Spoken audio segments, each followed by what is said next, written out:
Okay, so I'm gonna just show my strategy for doing this room with the new ice clip. Um, the other tutorials that are out there are great. They're very technical in explanation, and you can have a lot of success doing those. But I'm seeing a couple things that I like to do that I'm not seeing represented in those other tutorials. And I think you can pretty much get mid six very frequently. Sevens, eights. You're not going to get much more than eights unless you're really messing up your buffers. But to me, I'm not a big fan of the select buffers, the multiple pause buffers in here. Like, if you are familiar already with RMG, you are pretty comfortable, I think, doing some sword buffers, one frame buffers, things like that. And the big thing with the way that I do it, not even my strat, that I'm not seeing in any other tutorials is you can land on the right pixel just holding right outside out of the door. So you can come through the door, pause, and you're on the right pixel. I'm on the right pixel right now. So I can just menu F29, place a block, and get through the wall. And to me, that's what you should be aiming for every time. Whatever other strategy you're going to use, you should be trying to nail this menu buffer so you're already in the wall. And that's all you need to do. Like, if you hit that menu correctly, you place the block, you buffer once left, you walk through the wall. You don't have to do anything else. If you miss it, if you walk too far and then you menu, well, you're not going to be in the wall, and you can do your normal strat, whatever you would do from here that you've already learned, just as easily. But hitting that menu, which is really not that hard, is really not that hard to land on the right pixel. Really, and you can tell if you've got it too. You can look at the shield. So, like, when you're up against the wall, only 1 pixel of Link's shield is in the wall. If you hit the menu buffer correct, 2 pixels are in there.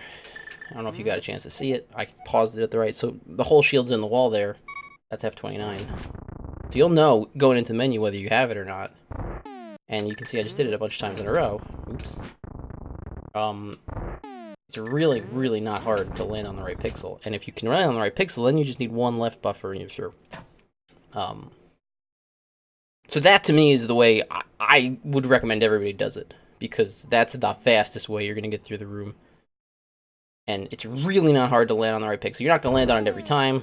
Like, I'm a little too short there. What I prefer when I don't land on the right pixel, this is where it's going to differ a little bit. But if you're having trouble with the other setups, the other methods aren't reliable, maybe try this, because this is what I really like. I'll do 1 left, and then I'm going to do a sloppy buffer back to the right. What is a sloppy buffer? A sloppy buffer is not 1 frame. So I'm going to go 1 frame left, and I'm going to try and go 2 frames right. And I'm not doing it very well, but there. I went 1 left, 2 frames right. It's not as easy or as consistent, but I don't think it's that hard. If you know what a 1 frame buffer feels like, you can kind of adjust it a little bit to do a 2 frame buffer and end up on the right pixel. I'm being really sloppy with those second ones there. But to me, this is the best way to do the room, in my opinion. And the other 2 tutorials and the other demos are great. But oops, well, that's not gonna be good.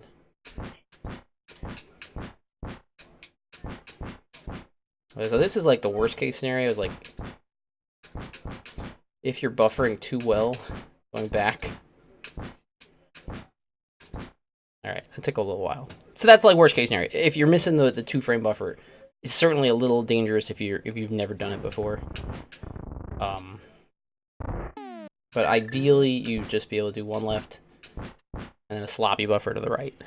And it's not really that hard. I'm a little bit more comfortable with the sloppy buffer, 2 frame buffer, because there was a 2 frame buffer that I learned for Master Sword RMG. But yeah, in the interest of ending this, when it's still tutorial sized here, that's my recommendation. Aim for the good menu there, which we, just in the span of this 5-minute video, I've gotten like a dozen times. So it's really not hard to time your menu on F29 already. That's the way I would recommend to do it. If you land short or you hit the wall and you pop out and you're on F28, you can do your normal setup from here. And you can give my sloppy buffer a try. Because it's really... I don't think it's that hard. And then you don't have to mess around with select buffers if you're not familiar with select buffers. You don't have to mess around with additional menus to make sure you're getting the one frame movement. I think it's pretty forgiving. It can feel a lot like Citrus. Like, you'll know you missed it. Okay, I need to go left one, right two. Missed it again. Okay, get in the wall, left one, right two. It's really not hard to chain them together if you do miss some of the buffers. And I don't think worst case scenario it's going to be any worse than the other strats. So, yeah, I just wanted to get that kind of on film. Help people get through this, I think, a little faster and, you know, go for that first menu because I think it's the best way to do the room.